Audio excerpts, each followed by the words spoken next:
بسم اللہ الرحمن الرحیم۔ مولانا رومی رحمۃ اللہ علیہ فرماتے ہیں، ایک یہودی کے پاس ایک مہمان ہیرے تراشنے کا کام کرتا تھا۔ وہ اپنے فن میں ہنرمند تھا اور حد سے زیادہ ایماندار تھا۔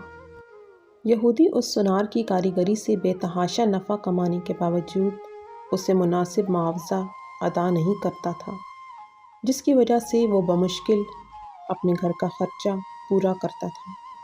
یوں ہی کام کرتے کرتے اس کی بیٹی جوان ہو گئی اور وہ اپنی قلیل آمدنی میں سے کچھ بھی جمع نہ کر سکا۔ بیٹی کی شادی کے لیے سونار کاریگر نے یہودی سے کچھ رقم بطور ادھار مانگی۔ کروڑ پتی یہودی نے رقم دینے سے معذوری ظاہر کر دی۔ سونار اپنی قسمت کو برا بھلا کہتا ہوا گھر لوٹ آیا۔ رقم ادھار نہ ملنے کی وجہ سے بیوی نے سخت ناراضگی اور طعنوں کے تیر برسا کر الگ استقبال کیا۔ پریشان حال بیچارہ ساری رات سوچتا رہا کہ اب کیا ہوگا۔ دوسرے دن وہ کام پر نہ گیا۔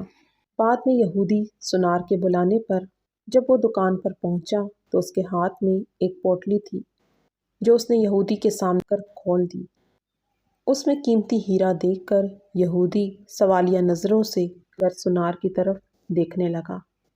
کاریگر بولا، مالک، یہ ہمارا خاندانی ہیرا ہے، اسے بیچنے کی اجازت نہیں۔ آپ اسے گرفت کر مجھے کچھ رقم دے دیں، میں آپ کو رقم لوٹا کر اپنا ہیرا واپس لے لوں گا۔ یہودی راضی ہو گیا اور مسلمان کاریگر نے قرضے کی رقم سے بیٹی کی شادی کر دی۔ پھر دن رات کام کر کے قرضے کی رقم آہستہ آہستہ ادا کرنے لگا۔ قرضے کی آخری قسط ادا کرنے کے بعد مسلمان کاریگر نے اپنے ہیرے کا مطالبہ کیا۔ یہودی نے وہ ہیرا اس کے سامنے رکھ دیا۔ ہیرا تراشنے والے کاریگر نے ہیرا لے کر پانی میں رکھ دیا اور دیکھتے ہی دیکھتے ہیرا کھل کر ختم ہو گیا۔ کاریگر نے کہا، مالک، یہ مصری کی ڈلی تھی، ہیرا نہیں تھا۔ اسے میں نے اپنے فن سے ہیرے کا اس طرح سے روپ دیا تھا کہ آپ جیسا سونار بھی دھوکہ کھا گیا۔ آپ نے میری عاجزی اور درخواست پر قرضہ نہیں دیا، جس کی وجہ سے مجھے یوں آپ سے رقم نکلوانی پڑی۔ میں مسلمان ہوں، اس لیے بھاگا نہیں۔